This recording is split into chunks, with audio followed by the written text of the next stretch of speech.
Facundo, muchas gracias por venir. Un placer.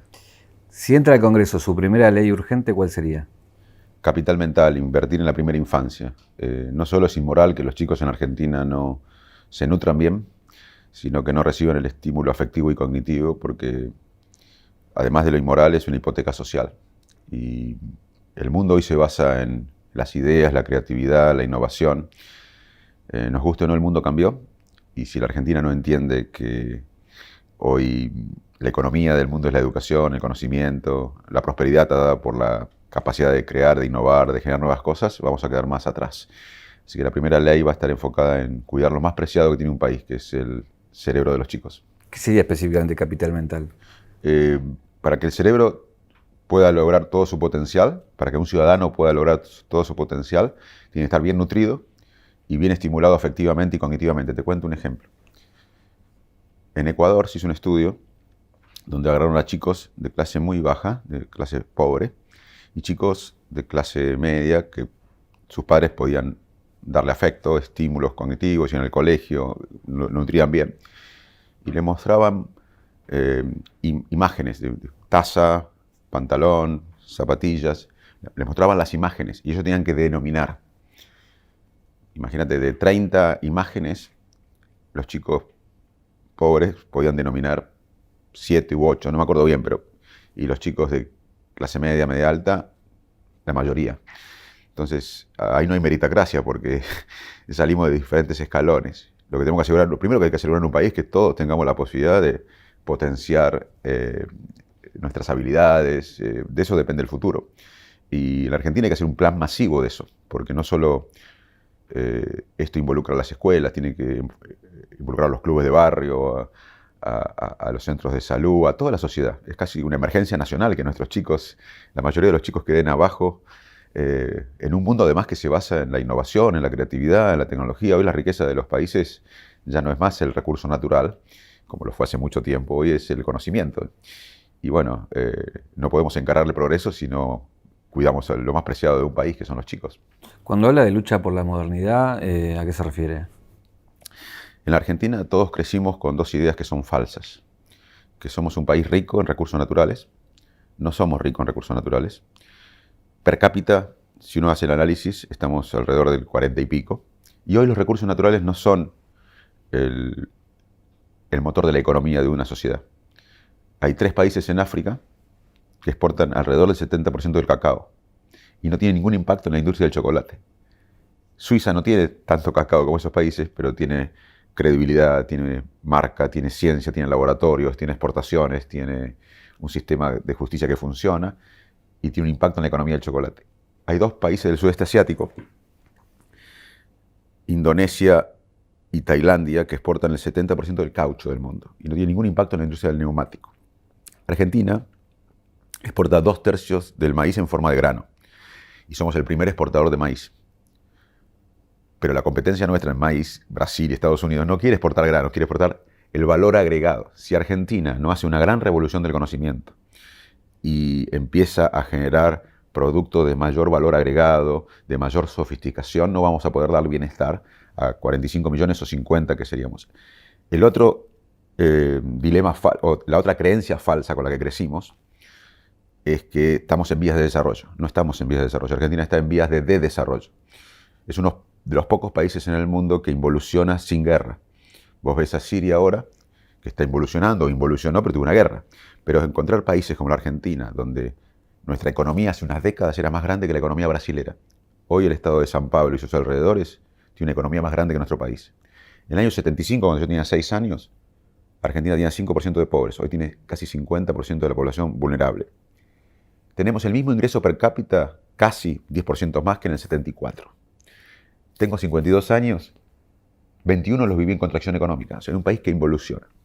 Entonces no estamos en vías de desarrollo. Además, vos y yo escuchamos desde que somos chiquitos que estamos en vías de desarrollo. Ya deberíamos habernos desarrollado después de tanto tiempo.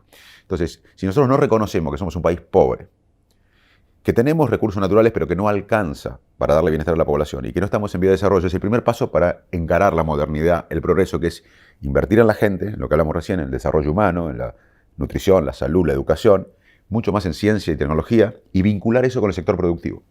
La Argentina nunca lo hizo. nunca lo hizo en el largo plazo. Siempre tuvimos espasmos. Decide ir por el radicalismo dentro de un espacio que es Juntos por el Cambio, digamos.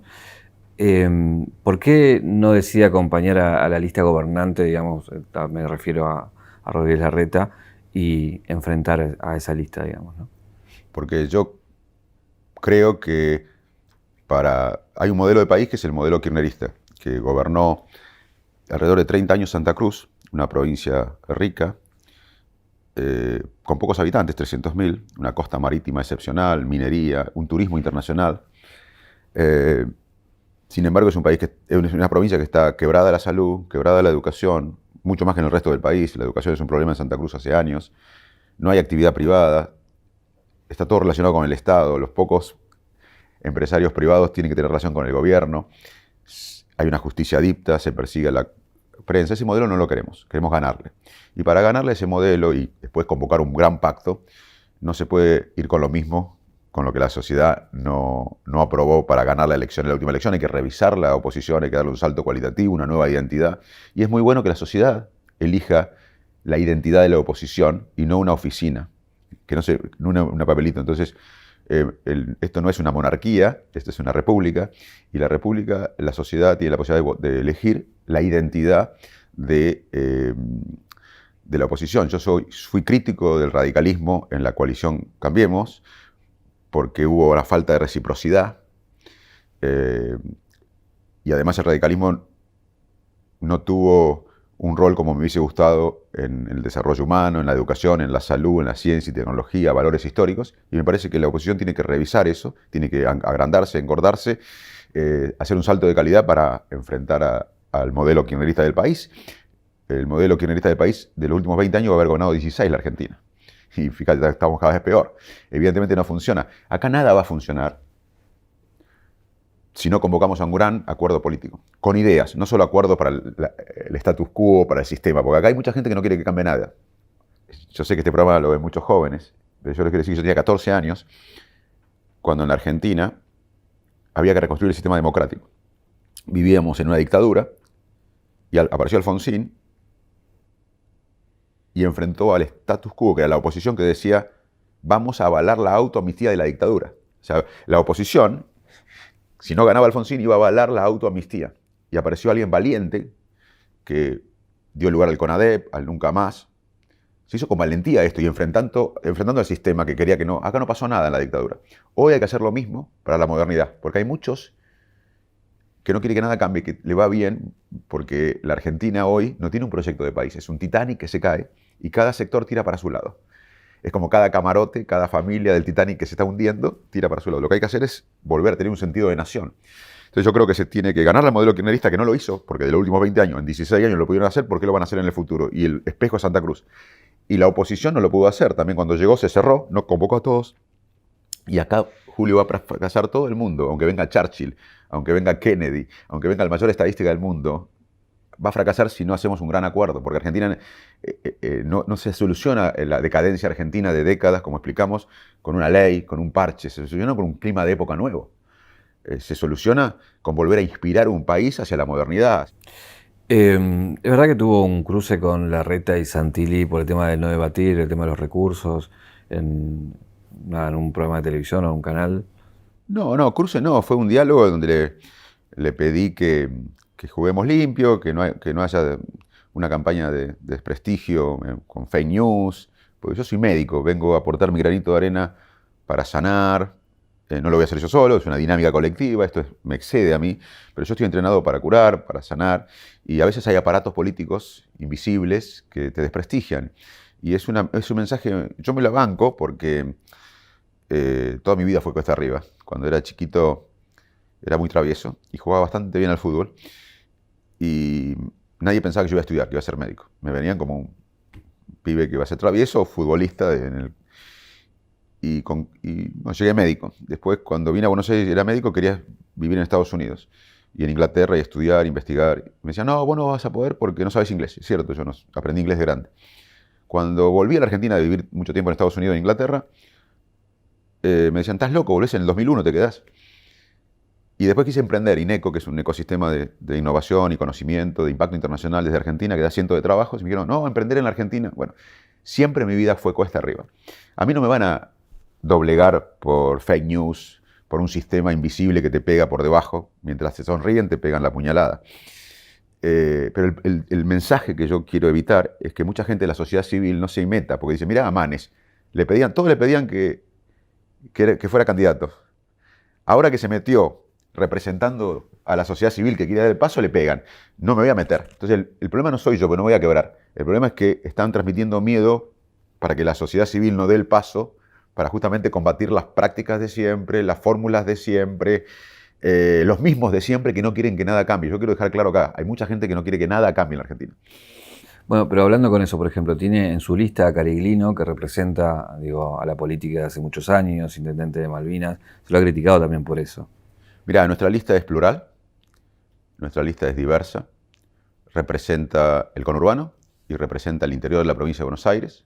Jesús fue funcionario de Vidal, de Cambiemos, y yo accedí a una coalición. Yo no inventé un partido político porque creo en la política, como creo en la medicina y creo en la ciencia. Hay buenos científicos y malos científicos, hay buenos médicos y malos médicos, hay buenos políticos y malos políticos, pero la mayor herramienta de transformación social es la política. Y yo me incorporé a una coalición en la que Jesús fue funcionario de Vidal, de Cambiemos. Pero lo que estoy convencido, porque lo hablé con todos, es que todos los que están en nuestra lista, y espero que sean muchos más, van a apostar para luchar contra el sistema, el status quo, por la revolución del conocimiento que necesita Argentina. Todos los que estamos en la lista vamos a luchar para que realmente la Argentina vuelva a ser un barco que empiece a flotar, no un barco que se hunda. Si logra la cantidad de votos necesaria, puede ingresar en la lista, digamos, para las elecciones generales. Va a pertenecer a este espacio. Digo, ese espacio tiene líderes. ¿Qué liderazgo reconoce hoy en ese espacio? Digo, ¿es Macri, es Larreta, es Vidal? ¿Quién sería? La gente decide. Nadie. Esto no es una empresa. La política no es una empresa. La política es la expresión de la ciudadanía. La gente va a decidir el liderazgo de la oposición. Ninguna oficina. Justamente estamos haciendo esto para que ninguna oficina, ninguna lapicerita decida. La competencia entre China y Estados Unidos es por la tecnología. Hoy los países luchan por los sistemas educativos, científicos, tecnológicos. Y en Argentina todavía dependemos de una cosecha. El campo hizo mucho en la economía del conocimiento que proponemos, en la revolución del conocimiento, porque en las últimas décadas el campo invirtió en genética, en tecnología, en innovación, en organización. Hoy exporta mucho más porque hizo eso. Si no, el campo argentino hoy exportaría una fracción de lo que exporta. Y cuando hablamos de esto, muchos nos dicen, bueno, pero hay problemas urgentes en la Argentina para pensar en esto. ¿Y cuáles? Le digo. Y me dicen la pobreza. Y me recuerda a Nehru. Nehru, cuando asumió como primer ministro de la India, empezó a invertir en desarrollo humano, en ciencia, tecnología. Hoy la India tiene hubs de tecnología y demás. Y los críticos, los fanáticos de la coyuntura le decían, pero Nehru, somos demasiado pobres para invertir en esto. En ciencia, en tecnología, en innovación, en el cerebro de la gente. Y Nehru le decía, justamente, porque somos demasiado pobres, no podemos darnos el lujo de no invertir en lo que nos va a sacar de la pobreza. O sea, increíble acá, muchos argumentan pobreza para no invertir en la solución de la pobreza. Y el otro tema que dice, no, pero el problema urgente es la economía, además de la pobreza y la economía. No se puede hacer nada porque el problema económico. El problema económico argentino es la falta de confianza. Falta de acuerdo. No tenemos moneda porque no hay confianza, no hay credibilidad. Nosotros no creemos en la Argentina, los de afuera no creen en la Argentina. El segundo problema económico de la Argentina es la falta de productividad. Nosotros no producimos lo suficiente en el mundo basado en las ideas, en el conocimiento, en el valor agregado. Nosotros no producimos lo suficiente para darle bienestar a 45 o 50 millones. Y el tercer problema económico son los vaivenes, las políticas pendulares. Así que no es que uno piensa en largo plazo y se olvida de lo urgente. Son las dos cosas que hay que atacar. Hay que estabilizar la macroeconomía. Eso es un acuerdo, confianza. Pero también hay que tener un futuro de qué vamos a vivir. ¿De qué va a vivir la Argentina en 10 años, en 20 años, en 30 años? Dependiendo de una cosecha. Tenemos que empezar a elaborar productos sofisticados. Porque si nosotros no hacemos esto, no vamos a poder resolver la pobreza. No vamos a poder tener un trabajo mejor pago, genuinamente. No vamos a poder exportar cosas de calidad y sofisticadas y complejas. No vamos a poder sustituir las importaciones y un círculo vicioso. Podemos no hacerlo, pero te aseguro que lamentablemente vamos a tener más pobres y más desigualdad. Como usted dijo, el programa lo miran muchos jóvenes. Quiero ir a la parte más de su juventud y recorrerla un poco. Tiene un apodo bastante llamativo, me enteré, no sé si lo puede decir o no. Goropo. Sí, ¿Querés que te explique por qué? sí. Mirá, toda la secundaria yo hacía changas. Nunca le pedí un mango a mi viejo. En mi casa no sobraba nada, no faltaba nada, pero no sobraba nada. Vivíamos con lo justo. Mi vieja era hija de inmigrante croato, no tenía sexto grado. Mi viejo era médico rural, muy bohemio. Cobraba con pollo. Y en casa no faltaba nada, pero no sobraba nada. Entonces yo me daba vergüenza pedirle para mis cosas, para salir, ir al boliche. Y siempre trabajé ilustrando autos con el loco de un ditch, que era tan loco que cada vez que ilustrábamos auto daba una vuelta olímpica alrededor del auto para festejar. Trabajé en el campo con mis primos, en la cosecha de trigo, en los diciembres. Trabajé en una imprenta Gutenberg, que una vez estaba ahí, y entró el peregrino Páez, que era el parrillero del pueblo, y dice, che, Goropo, ¿dónde está Gutenberg? Pensaba que Gutenberg era el dueño de la imprenta. Y trabajé en muchos lados, me hacía changas. Cuando venían las comparsas a Salto, de Entre Ríos, Marí, etc., hacíamos changuita, acomodábamos sillas. Venían los circos y también mi hermano y yo acomodábamos, hacíamos changuita, vivíamos de las changas. Y una vez fue un circo a Salto y había dos payasos que se llaman Goropo y Chinchulín. Y nosotros empezamos a jugar con ellos. Mientras acomodábamos las sillas, jugábamos, nos hicimos amigos. Y una que estaba acá dice, che, son los Goropo y Chinchulín. Y después todo el pueblo nos empezó a llamar Goropo y Chinchulín. Y ahí quedó Y en mi pueblo hoy me llaman todos. Cuando recibo un WhatsApp, Goropo, es Salto. Jugó al fútbol. Hay una anécdota que me llegó de un festejo de un gol jugando al fútbol, no sé si la recuerda. Sí. Yo era asmático. Por eso tengo un poco de enfisema. Mi cuerpo es un poquito más ancho, el tórax sobre todo. Y necesitaba el puff ese para sobrevivir. Ahora me fue bien con la edad, una vez mejora. Y me la rebuscaba en el fútbol. Es más, muchos pensaban que no iba a estudiar porque era futbolista, travieso, como te conté, así que tenía el perfil ese. Bueno, pero la anécdota que contás vos es que un día son esas goles que te salen. La verdad que eludí a uno, me fui, le pegué con comba y entró al ángulo, un golazo. Yo ya llegué, porque tuve que hacer una maniobra, y llegué agitado al pegarle. Y me faltaba el aire. Entonces yo me fui, tenía el puff en el banco suplente. Entonces yo encaré, después del gol, no daba más, y encaré el banco para buscar el puff. Y mis compañeros estaban tan enloquecidos con el golazo que pasó, que pensaban que iba a abrazar al técnico. Viste que los jugadores, cuando el técnico confía en uno, lo va a abrazar. Y me abrazaron a mí, a todos arriba mío, y casi me muero. Y ahí dije, no, tengo que estudiar. Otra que tiene que ver con el fútbol, ya más acá, es como hincha. ¿Fue preso por River? Sí. Bueno, menos mal que te conté lo de la imprenta. La imprenta eran dos hermanos, los Rollín, que uno murió y otro vive, que eran mis jefes. Yo tendría 15 años, ellos deben tener 30 y pico en esa época. Y hacíamos asado, para mí eran mis referentes, mis modelos. Eran más grandes, eran mis jefes en la imprenta. Yo hacía el moldeo tipográfico, antes la imprenta se agarraban las piezas de la letra y se acomodaban. Y era el cadete, hacía de todo. Bueno, en esa imprenta, que era mi vida, parte de mi vida, se decidió ir a ver a River. Y eran todos de 30 y pico de años. Y me llevaban a mí, que era de 15 años. A mi hijo no le gustaba tanto el fútbol. Y era la primera vez que yo iba a ver a River. Y fueron a una platea, a la final, que salió campeón del 86. Para mí yo no había venido muchas veces a Buenos Aires. Estaba fascinado con River, con la platea. Y empezaron a tirarse la cancha todos, a dar la vuelta olímpica con River. Y yo, la verdad que fue un impulso, me tiré.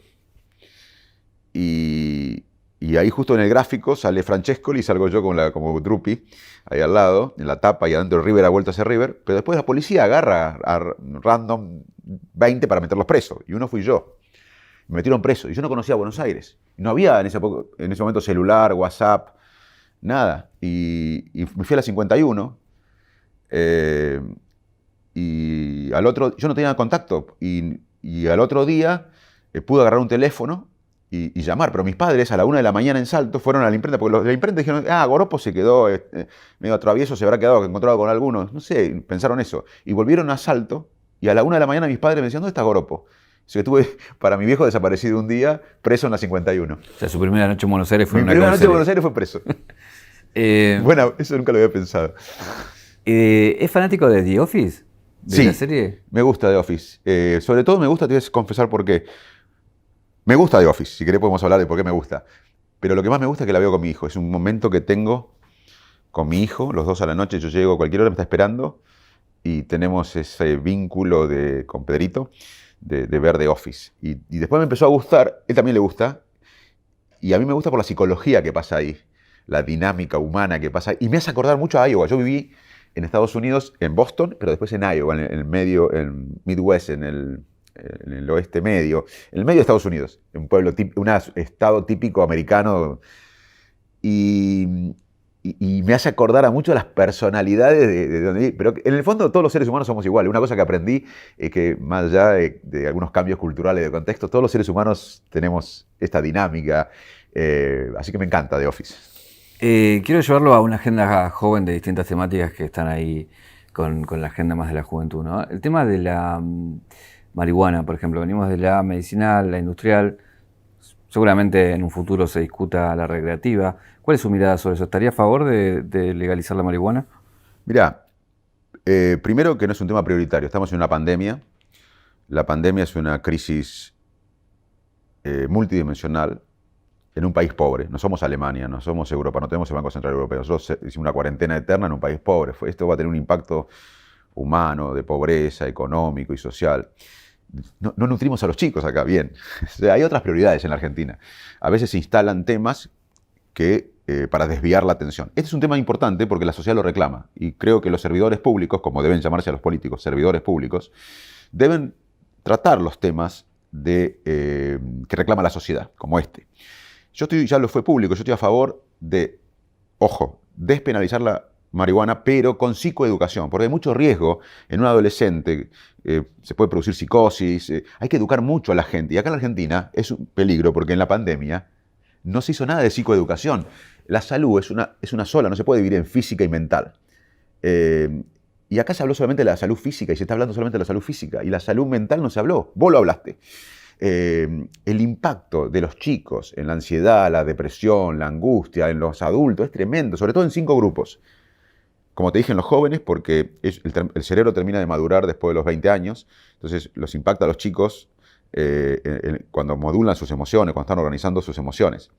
Las mujeres, porque hubo más trabajo inequitativo y más violencia doméstica, verbal y física. Nosotros que trabajamos en el sistema de salud, los camilleros, los enfermeros, los médicos, estamos todos quemados.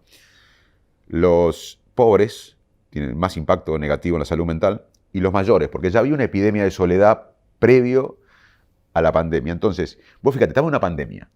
La salud es, según la Organización Mundial de la Salud, el estado de bienestar completo, físico, mental y social. Y acá no se habló de la salud mental. Entonces, obviamente que si tenemos que despenalizar la marihuana, hay que hacer una psicoeducación, hay que decirle a la gente, ojo, que es peligroso, que no es, vos podés ser adolescente y tener un episodio de psicosis por esto, hay que educar. Ahora, en un país que no se educó en una pandemia, la salud mental, vamos a discutir este tema hoy y sin garantizar la psicoeducación. Entonces, obviamente que hay que discutirlo pero seriamente, no hay que hacer una manipulación política de esto, con una necesidad de la gente.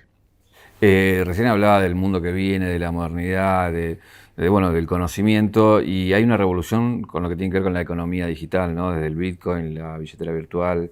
¿Cómo es su visión acerca de las criptomonedas, por ejemplo? Bueno, es un debate inclusive que divide a expertos. Yo creo que, te voy a decir mi visión del futuro, vamos a entrar en un mundo híbrido, donde incluso muchos creen que la evolución de nuestra especie va a ser ayudada con tecnología para mejorar ciertas capacidades. En ese mundo híbrido vamos a tener que perder el miedo a las tecnologías en todos los aspectos. De hecho, un poco le perdimos el miedo con la pandemia a la deshumanización de la tecnología. Pero vamos a tener que valorar mucho las condiciones humanas. Hay condiciones humanas como la empatía, la resiliencia, la capacidad de detectar líderes, la capacidad de inspirar, la capacidad de inteligencia colectiva, la capacidad de decidir ahora pensando en el futuro, que una máquina, una tecnología nunca lo va a poder resolver. Así que vamos a entrar en un mundo híbrido donde la tecnología va a ser parte de nuestras vidas, pero yo le doy mucho valor a lo que viene, al humano, a las habilidades humanas que nunca van a ser reemplazadas por una máquina, por la tecnología. Así que también en este tema económico veo que la confianza, la condición de jefe, de maestro, de docente, de médico no va a desaparecer. Vamos a algo híbrido en todo. Y por eso es muy importante que eduquemos y nos formemos para las habilidades que son imprescindibles ya y las que van a ser más en el futuro, que tienen que ver con los que nos diferencian como seres humanos. Yo no tengo... Aprender algo tipo enciclopédico no tiene mucho sentido hoy porque ya está Google o cualquier lugar de búsqueda. Ahora, lo que va a generar trabajo en el futuro va a ser aprender compasión, empatía, interacción humana. En unos años yo esto lo decía antes de la pandemia, pero ahora estamos en un paréntesis porque tenemos que usar la tecnología. Pero yo no tengo dudas que en 4, 5, 10 años, lo más cool, lo más sofisticado, no, como ahora es comer comida orgánica o otra cosa, va a ser el contacto humano esto. Nosotros vamos a volver al humano. Porque miles de años nosotros sobrevivimos y evolucionamos por la interacción humana. La pandemia obviamente que agarró lo mejor de nuestra especie, que es el contacto humano, y lo usó en nuestra contra, pero esto va a volver con mucha intensidad. Es más, nos va a aparecer alguien en 4 o 5 años, alguien que esté todo el día con el WhatsApp, y nos va a aparecer como alguien que fuma en un restaurante. Medio ambiente. Si entra al Congreso, ¿cuál sería su ley más urgente? Mirá, es la prioridad. Te diría que la economía es verde, el planeta es lo más importante, no hay planeta B, no hay planeta B. Y esto que estamos viviendo tiene que ver con el planeta. Los coronavirus son zoonóticos, se transmiten de animales a humanos y tienen que ver con la destrucción del ambiente, con el cambio climático, con el comercio ilegal de animales. Nuestra salud está relacionada con el planeta, así que es la prioridad total. Y por suerte los jóvenes tienen esa agenda y tenemos que apoyarlos, porque ser joven en el mundo es un desafío hoy, pero en la Argentina es más un desafío y tenemos que decirle que no acepten las cosas como son, que luchen, que los vamos a apoyar, porque en la historia cuando los jóvenes lucharon por causas como esta y otras, y los apoyamos los adultos, pasaron cosas inimaginables. Uno de los problemas de la Argentina son las elevadas tasas de femicidio, ¿no? ¿Tiene algún plan con respecto a eso? Sí. La violencia en la Argentina es un tema que se debe abordar en forma integral, no superficialmente. Una de las cosas que yo veo que, como todo en la Argentina, se discute muy livianamente. Hay que atacar el delito, pero también las causas del delito. Acá nadie habla de las causas del delito porque justamente es un país que vive emparchando. Las causas del delito son la frustración, la falta de perspectiva en la vida, la pobreza, la falta de nutrición, cuando los cerebros no se nutren, no se estimulan bien, la falta de empleo, el problema económico, la corrupción, las drogas, el narcotráfico. Es un problema integral, así que claramente nosotros vamos a dedicarnos al delito, pero también a las causas del delito y a otra cosa, al miedo. En la Argentina vivimos con miedo, sobre todo en el AMBA, porque en la Argentina, a veces, en el conurbano, hay robos grandes o hurtos grandes, violentos, a pocos quizás. Y en Capital hay robos menores a muchos. Y los dos generan miedo. Y nadie habla del miedo. Todos vivimos con miedo en el AMBA. En Buenos Aires nadie habla con el celular caminando tranquilo o no trabaja en la computadora en la vereda. Vivimos con miedo. Y hoy la ciencia tiene mucho para aportar para manejar el miedo de una sociedad. A muchos les conviene el miedo, porque el miedo paraliza, el miedo nos pone a la defensiva y el miedo es un fenómeno de coerción social muy interesante para los políticos autocráticos. Entonces, acá hay que hablar de delito, de las causas del delito, de la violencia y también del miedo. Vivimos con miedo acá. Voy con 5 proyectos posibles futuros cortitos para que me digas sí, no sé, en cada caso en particular. El primero tiene que ver con la baja de la edad de imputabilidad de los menores. ¿Votaría a favor, en contra? ¿No sabe? Mira, la Argentina tiene que... Sí, lo estudiamos, tenemos un equipo trabajando en esto y es otro tema que merece una discusión seria porque nosotros tenemos que adaptarnos a los estándares internacionales en ese tema. La Argentina tiene una ley de la dictadura en ese aspecto, así que si nosotros decidimos que los chicos voten a los 16 años, tenemos que ver los estándares internacionales y tenemos que sacar esta ley que viene de la dictadura. ¿Se estaría más a favor de bajarla? De adaptarnos a los estándares internacionales en una discusión seria en el Congreso. ¿Eutanasia? Es un tema muy importante. Hay países europeos que están avanzando en esto. Me parece que también, lo mismo que dije de la despenalización de la marihuana, tiene que ser un tema que se debata en el Congreso como la interrupción voluntaria del embarazo, con la evidencia y con la posibilidad de hacerlo, porque en la Argentina hay ley para todos. El tema es que no se cumple. Acá no alimentamos a los chicos. Y estamos hablando también de a veces de leyes que están pasando en Ámsterdam. O sea, seamos realistas. No hay mejor derecho acá que alimentarse, que nutrir el cerebro. ¿Por qué no usamos la energía también en nutrir a los chicos? Acá hay ley para todo. Acá hay ley, pero no se cumplen las leyes. El problema en Argentina es que la ley es una sugerencia. Entonces, me parece que en la Argentina tenemos que poner toda la energía en que un chico tenga toda la nutrición adecuada, el estímulo afectivo y cognitivo, y después podemos discutir leyes más elaboradas. Pero acá a veces discutimos cosas de países totalmente desarrollados y no alimentamos a los chicos. Tengo 3 más. Reducción de la jornada laboral. ¿Está a favor, en contra, no sabe? No, el mundo va hacia eso. Hay que proteger, porque el futuro del trabajo es incierto. Entonces, tenemos que proteger a los trabajadores, pero también hay que hacer una gran revolución educativa hacia el trabajo. La educación y el trabajo se parecen silos. Y la verdad que los argentinos, si queremos adaptarnos a los trabajos que están surgiendo, porque la tecnología genera nuevos trabajos, vamos a tener que invertir muchísimo en educación, pero no en cualquier educación, una educación relacionada al trabajo. Ampliación de la licencia por paternidad. Me parece bien, me parece bien.